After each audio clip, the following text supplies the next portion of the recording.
देख रहे हैं अद्भुत हिंदी राजकुमार के साथ। तो चलिए बढ़ते हैं आज की कहानी की ओर।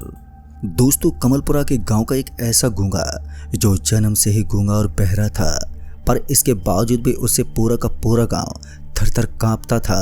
आखिर क्यों इस गूंगे बहरे से गांव वाले लोग इतना घबराते थे, ये मुझे तब पता चला जब मेरी नियुक्ति इस गांव के बिजली विभाग में हुई। यूँ तो मुझे कमलपुरा में आए कुछ ही हफ्ते हुए थे। शुरू में मुझे यहाँ की ज़्यादा जानकारी नहीं थी, जिस वजह से मैं कुछ ऐसी बातों से बेखबर था जो बेहद ही खौफनाक थे।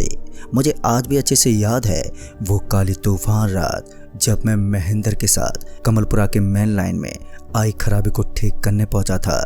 शुरू में तो लगा कि छोटा मोटा ही फॉल्ट है, पर ऐसा नहीं था। जब मैंने और महेंद्र ने लाइन की ठीक से जांच की तो पता चला कि फॉल्ट को ठीक करने में काफ़ी वक्त लगेगा। ऊपर से आसमान में बादलों को देखकर ऐसा लग रहा था कि कभी भी मूसलाधार बारिश हो सकती है। ऐसे में हमारी दिक्कत और बढ़ जाती। मौसम का मिजाज भांपने के फौरन बाद दोनों जुट गए लाइन की मरम्मत करने में। मेरी और महेंद्र की कोशिश थी कि जल्द से जल्द लाइन में आई फॉल्ट को ठीक करके निकल जाएं, पर वो कहते हैं ना, आप चाहे जो सोचो होता वही है जो होना होता है। हम दोनों के लाख तेजी दिखाने के बाद भी हमें बीच में ही काम रोकना पड़ा, क्योंकि आसमान में छाए काले बादलों ने बरसना शुरू कर दिया था। बारिश के शुरू होते ही मैं बारिश से बचने के लिए सामने वाली झोपड़ी की तरफ भागा। मैं अभी उस झोपड़ी की तरफ भाग ही रहा था कि तभी पीछे से महेंद्र ने मुझे रोकते हुए बोला, नंदन भाई, उस झोपड़ी में मत जाओ।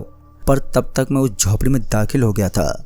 झोपड़ी में दाखिल होते ही मेरी नज़र चारपाई पर लेटे एक लड़के पर गई जो शायद गहरी नींद में डूबा हुआ था। अभी मैं उस लड़के की तरफ देख ही रहा था कि महेंद्र झोपड़ी के बाहर से आवाज़ लगाते हुए बोला, नंदन भाई, जल्दी से बाहर निकलो। महेंद्र के ये कहते ही मैं झोपड़ी के दरवाजे से बोला, क्या हुआ महेंद्र भाई, आप बारिश में क्यों भीग रहे हो, अंदर आ जाओ। पर महेंद्र के चेहरे की हवाइयाँ उड़ी हुई थी। वो लगातार मेरे को उस झोपड़ी से बाहर आने को कहे जा रहा था, जिस वजह से मजबूरन मुझे उस झोपड़ी से बाहर आना पड़ा। मैं जैसे ही झोपड़ी से बाहर निकला तो वैसे महेंद्र ने मेरा हाथ पकड़ा और खींचते हुए अपने साथ लेकर जाने लगा। बारिश तो हो ही रही थी, जिसके चलते मैं भी महेंद्र की तरह पूरा भीग गया था। फिर जब महेंद्र मुझे रेलवे फाटक के करीब मौजूद एक चाय की दुकान में ले गया तो वहाँ पर पहुँचते महेंद्र थोड़ी ऊंची आवाज़ में बोला, आपको पता भी है अभी आप कितनी भरी मुसीबत से बाल बाल बचे हैं। अगर उस गूंगे ने मुंह खोल दिया होता तो सूरज ढलने से पहले पहले आपका राम नाम सत्य हो जाता। अभी महेंद्र मुझ पर बरसे जा रहा था कि इतने में ही चाय वाला बीच में कूदते हुए बोला, अरे भाई क्या हुआ, वो गूंगा मिल गया था क्या रास्ते में। चाय वाले के इतना कहते ही महेंद्र बोला, हाँ भैया, वो क्या है कि ये मेरे मना करने के बाद भी उस गूंगे की झोपड़ी में घुस गए थे। महेंद्र की ये कहते ही उस चाय वाले ने अपना सर पीटते हुए कहा, बाप रे बाप, इनको पता नहीं कि उस गूंगे के साय से भी लोग दूर भागते हैं। उस चाय वाले और महेंद्र की बात सुनकर अब मेरा दिमाग भी थोड़ा चकराने लगा था, क्योंकि दोनों ही कुछ भी क्लियर नहीं कर रहे थे कि आखिर असल में माजरा है क्या। फिर जब मैंने कहा, अरे भाई, कोई मुझे साफ साफ बताएगा आखिर बात क्या है, या ऐसे ही पहले बुझाते रहोगे। मेरे ये कहते ही पहले तो दोनों मेरा मुंह देखने लगे। फिर उस चाय वाले ने कहा, आप बैठो, मैं आपको सारी बात बताता हूँ।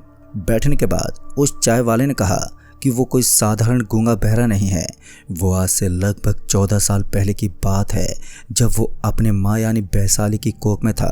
सब कुछ सामान्य चल रहा था। किसी बीच वैशाली के पति की ट्रेन दुर्घटना में मौत हो गई थी, जिसके चलते वैशाली की मानसिक दिशा बिगड़ गई।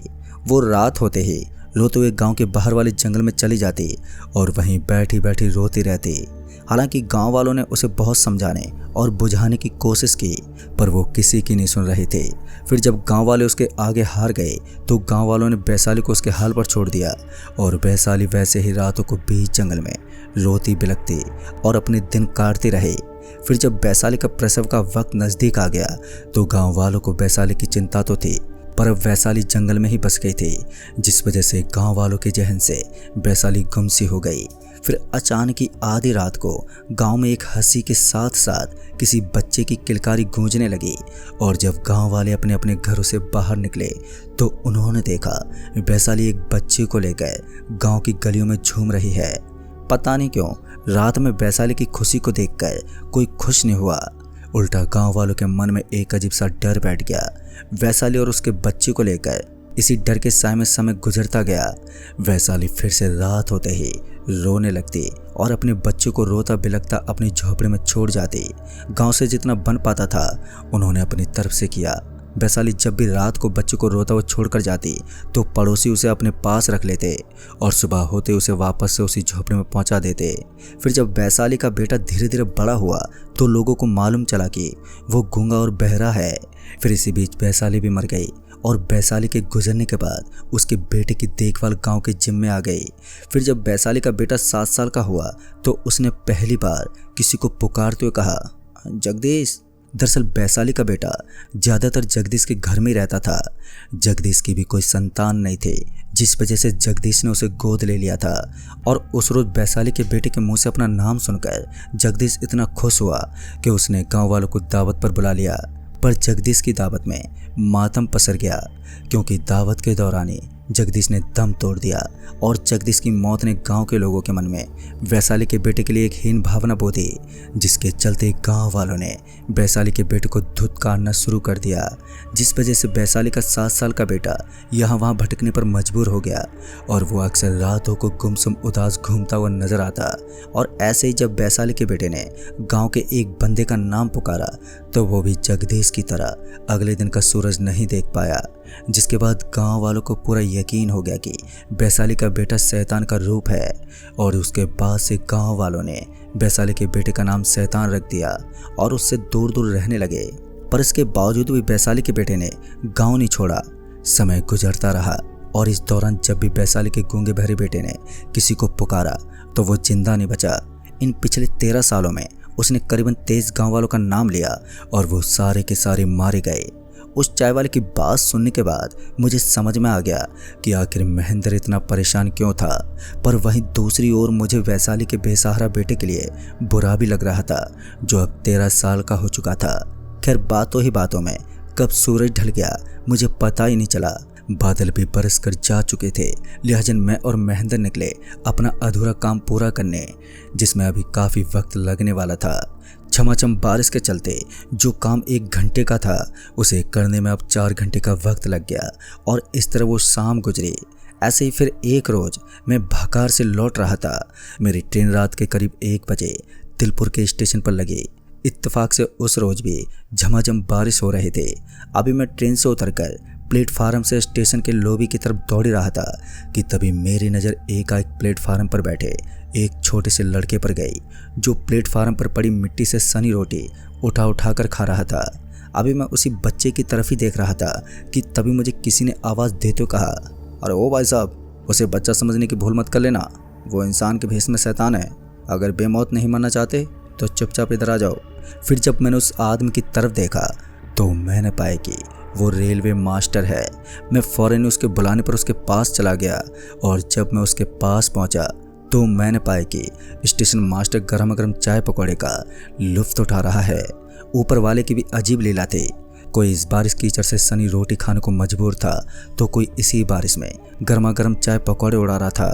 अभी मैं उस स्टेशन मास्टर के प्लेट की तरफ ही देख रहा था कि तभी उसने चाय की एक चुस्की लेते बोला, वो तो शुक्रिया अदा करो मेरा, जो मैंने तुम्हें वक्त रहते ही उस शैतान से बचा लिया। अगर उसकी नज़र तुम पर पड़ जाती ना तो ये रात तुम्हारी अंतिम रात बन जाती। जिस पर मैं थोड़ा हिचकिचाते हुए बोला, सर जी, ये बाहर जो प्लेटफार्म पर पड़ी रोटियां चुन चुन कर खा रहा है, वैशाली का बेटा है ना। मेरे वैशाली का नाम लेते ही वो स्टेशन मास्टर मुझे एकटक घूरने लगा और फिर अपना मुंह खोलते बोला, तुम पागल वागल हो क्या? ये पता होते हुए भी वो वैशाली का शैतान बेटा है, तुम फिर भी उसके पास खड़े थे? स्टेशन मास्टर की बात का जवाब देते बोला, हाँ, पर जहाँ तक मैंने सुना है उसके अनुसार तो जब वो गूंगा किसी का नाम पुकारता है तभी उसकी मौत होती है, पर आपने तो कुछ अलग ही बताया। स्टेशन मास्टर समझ गया था कि मेरा इशारा किस तरफ है, इसलिए स्टेशन मास्टर अपनी बात को सही साबित करने के लिए बात को घुमाते हुए बोला, मैंने तो बस तुम्हारी भलाई के लिए बोला कि उसकी नज़र पड़ते ही तुम्हारी आज अंतिम रात होगी, ताकि तुम उस गूंगे शैतान से दूर हट जाओ। वैसे भी अब ये चाहे तो भी किसी का नाम नहीं पुकार सकता। अभी स्टेशन मास्टर ने कहा ही था कि तभी महेंद्र वहाँ पर आ पहुँचा और मेरे को आवाज़ देते हुए बोला, नंदन भाई चलो, मैं स्कूटर लाया हूँ। फिर मैं महेंद्र के स्कूटर से निकल गया और स्टेशन मास्टर की बात अधूरी रह गई और कुछ ही दिनों में वो अधूरी बात मेरे जहन में भी कहीं खो सी गई। दुनियादारी कामकाज के उलझनों में मैं ऐसा उलझा कि ऑफिस से घर और घर से ऑफिस करता रह गया। और जब उस रात मेरी नज़र उसी गूंगे बहरे बच्चे पर पड़ी जो उस वक्त रेलवे ट्रैक पर कुछ ढूंढ रहा था, तो मेरे पैर एकदम से जम से गए। दरअसल उस वक्त ना तो कोई मेरे साथ था और ना ही आसपास। पता नहीं क्यों मुझे उस 13 साल के बच्चे को देखकर डर लगने लगा था। मैं मन ही मन भगवान का नाम जपने लगा, मानो वो बच्चा सही में कोई शैतान हो। अभी मैं रेलवे ट्रैक पर खड़ा खड़ा उसे ही देख रहा था कि इसी बीच उसकी नज़र मेरे पर पड़ गई और मेरे पर नज़र पड़ते ही वो गूंगा मुझे घूरने लगा। फिर जब वो चीखते हुए मेरी तरफ आने लगा तो उसे देखकर मेरी घबराहट एकदम से बढ़ गई। मैं भाग तो सकता था, इसलिए मैं नीचे झुका और पटरियों पर पड़ी बजरी उठा ली। अभी मैं वो बजरी उस गूंगे को मारने वाला था कि इतने में ही गूंगा मेरे पर इतनी तेजी से झपटा कि मैं साथ वाले रेलवे ट्रैक से दूर जा गिरा। उस वक्त मेरी धमनियों में रक्त का प्रवाह इतना था कि मेरा सिर भी गर्म हो गया था। पता नहीं कैसे मुझे एकाएक गुस्सा चढ़ गया था और उस गुस्से के चलते मेरे अंदर कद्र कब खत्म हो गई मुझे पता ही नहीं चला। और मैं गुस्से से तिलमिलाता हुआ उठा और जैसे उस गूंगे पर नज़र पड़ी मैं उस पर झपट पड़ा। हालांकि वो ज़मीन पर घायल पड़ा हुआ था, पर इसके बावजूद भी मैं उसकी छाती पर बैठ गया और उसका गला दबाने लगा। वो गूंगा देखते ही देखते बुरी तरह से छटपटाने लगा और उसकी आंखें बाहर को आने लगी कि तभी एक ट्रेन दनदनाते हुए वहां से गुजरने लगी। और ट्रेन अभी वहां से गुजर ही रही थी कि वो गूंगा अपने हाथ से उस ट्रेन की तरफ इशारा करने लगा। और जैसे उसका इशारा मुझे समझ में आया, मैंने फौरन ही उसकी गर्दन छोड़ दी और उसके ऊपर से हट गया। मेरे हटते ही वो गूंगा बच्चा फूट फूट कर रोने लगा। वह अभी ट्रेन की तरफ इशारा करते हुए मुझे यही समझाने की कोशिश कर रहा था कि अगर वो मुझे समय रहते पटरियों से नहीं हटाता तो मैं उस ट्रेन की चपेट में आ जाता। वो बेचारा मुझे बचाने की कोशिश कर रहा था और मैं उसकी जान लेने पर आमादा हो गया था। किसी ने सही कहा है, डर आपके मति को खा जाती है। इससे पहले मैं उस गूंगे बच्चे से अपने किए की माफ़ी मांगता कि वो वहाँ से उठा और रोते हुए वहाँ से भाग गया। उसके जाने के बाद मैं भी जल्दी से उठा और बड़े दुखी मन से घर की तरफ चल पड़ा। मेरी आंखों के सामने उसी गूंगे रोते बिलखते बच्चे का चेहरा घूमे जा रहा था कि तभी मुझे एहसास हुआ कि उस गूंगे की जीभ कटी हुई थी। ऊपर से महेंद्र ने तो बताया था कि वो पैदाइशी गूंगा बहरा है, फिर उसकी जीभ क्यों कटी हुई है। मैं इसी सवाल का जवाब लेने के लिए उसी वक्त महेंद्र के घर पहुंचा। पहले तो महेंद्र मुझे इतनी रात को अपने दरवाजे पर देखकर एकदम से चौंक गया और फिर जब मैंने महेंद्र से उस गूंगे की जीभ के बारे में पूछा तो वो मुझे जवाब देने की जगह यहाँ वहाँ की बातें करने लगा। उसके चेहरे को देखकर मैं इतना समझ गया था कि मेरे सवाल का जवाब मिलना थोड़ा मुश्किल है। पर जब मैंने कुछ ज़्यादा ही जोर दिया तो महेंद्र असल मुद्दे पर आया और उसने कहा, आज से लगभग 3 साल पहले जब वो गूंगा महज 10 साल का था, तब गांव के मुखिया की बेटी की शादी थी। पूरे गांव को मुखिया की तरफ से न्योता मिला था और जब सारा गांव मुखिया के यहाँ दावत उड़ा रहा था तभी वैशाली का बेटा भी भूख से छटपटाता हुआ उस दावत में घुस गया। अभी वैशाली के बेटे ने एक निवाला मुंह में लिया ही था कि मुखिया हरि ठाकुर जी की नज़र उस गूंगे पर पड़ गई। मुखिया हरि ठाकुर वैशाली के बेटे पर उसकी नज़र पड़ते ही उसके गाल पर बहुत जोर से चमाटा मारा। चमाट इतनी जोर का था कि बेचारा तमाचा लगते ही वो नीचे गिर पड़ा। अभी उसे तमाचे के दर्द का एहसास ही हुआ था कि मुखिया ने उस पर लातों की बरसात कर दी। वो बेचारा किसी बेजुबान जानवर की तरह चीखता चिल्लाता रहा, पर किसी को भी उस पर थोड़ा भी तरस नहीं आया। फिर जब वो मार खाते खाते बेहोश हो गया तो मुखिया ने उसे रेलवे ट्रैक पर फेंकवा दिया ताकि उसका किस्सा हमेशा के लिए ख़त्म हो जाए। पर ऊपर वाले को कुछ और ही मंजूर था। वैशाली के बेटे को होश आया तो वो मासूम एक बार फिर अपनी पेट की आग बुझाने के लिए मुखिया के दरवाजे पर अपने दोनों हाथों को जोड़कर खड़ा हो गया। और इस बार मुखिया की नज़र उस पर पड़ी तो वो गुस्से से चीखते हुए उसकी तरफ बढ़ा। अभी वो गूंगे बच्चे की तरफ बढ़ रहा था कि तभी वो गूंगा बच्चा अपने घुटनों के बल बैठ गया और इशारे से अपने कानों को पकड़कर मुखिया से माफ़ी मांगने लगा। पर मुखिया हरि ने उस बदनसीब बच्चे पर बिल्कुल भी रहम नहीं दिखाया और इस बार उस गूंगे बच्चे की छाती पर जोरदार लात मारी। इस बार लात के पड़ते उस गूंगे बच्चे के मुंह से मुखिया हरि का नाम निकल गया। मुखिया हरि ठाकुर उस गूंगे के मुंह से अपना नाम सुनते ही उनके अंदर डर बैठ गया और वो गुस्से से तिलमिला उठा। और इसी तिलमिलाहट में मुखिया हरि ठाकुर ने बड़े ही बेरहमी गूंगे बच्चे की वो जुबान काट दी और अपनी छाती पीटते हुए बोला, लो गाँव वालों, मैंने सारी समस्या की जड़ी समाप्त कर दी। अब ये गूंगा किसी का नाम नहीं ले पाएगा। हालांकि उस रात ही मुखिया की भी बड़ी ही दर्दनाक मौत हो गई। तब से अब तक वैशाली का बेटा, जिसे गांव वाले शैतान कहकर पुकारते हैं, वो कभी नहीं बोला। दोस्तों, महेंद्र की सारी बात सुनते सुनते मेरा दिल भर आया था, पर मुझे भी बहुत गुस्सा आ रहा था। मैंने भी उसकी जान लेने की कोशिश जो की थी, वो भी इन गाँव वालों ने मेरे दिमाग में उस गूंगे बच्चे के बारे में इस तरह बताया था कि मैं उसे सच में एक शैतानी आत्मा समझ बैठा था। और इसी के चलते मेरे मन में गूंगे बच्चे के प्रति डर बैठ गया था और उस डर के कारण मैं उस बच्चे को मारने को तैयार हो गया। फिर जब सुबह हुई तो मैं पहुंचा उस गूंगे बच्चे से मिलने के लिए। पहले तो मैंने उस बच्चे से माफ़ी मांगी और फिर उसे अपने साथ अपने गांव ले आया ताकि उसकी मैं अच्छी परवरिश कर सकूं। पर वो मेरे पास रहना नहीं चाहता था। वो बार बार गांव जाने की जिद करता, जिस वजह से मुझे मजबूरन उसे वापस से उसके गांव कमलपुरा छोड़ना पड़ा। हालांकि जब तक मैं कमलपुरा के बिजली विभाग में रहा, मैंने उसकी अच्छे से देखरेख की, पर मेरा वहाँ से ट्रांसफ़र हो गया तो कुछ महीने के लिए मैं अपनी ज़िंदगी में इतना खो गया कि जब उसकी याद आई तो मैं उससे मिलने कमलपुरा आया, पर वो मुझे मिला नहीं। जब मैंने गांव वालों से वैशाली के बेटे के बारे में पूछा तो पता चला कि एक रात वो गांव से गया, फिर कभी वापस नहीं लौटा। पर जाने से पहले पहले उसने अपने घर के दीवारों पर एक तस्वीर बनाई थी जो मेरे चेहरे से मेल खाती थी। वैसे तो मैंने उसे ढूंढने की पूरी कोशिश की, पर वो कभी नहीं मिला। और अब मैं बस ऊपर वाले से ये दुआ करता हूँ कि वो उसे हमेशा खुश रखे और वो जहाँ भी हो खुशहाल हो। तो दोस्तों, इस कहानी में बस इतना ही। कहानी आपको पसंद आई हो तो वीडियो को लाइक शेयर ज़रूर कर दें और साथ ही हमें नीचे कमेंट बॉक्स में ज़रूर बताएं।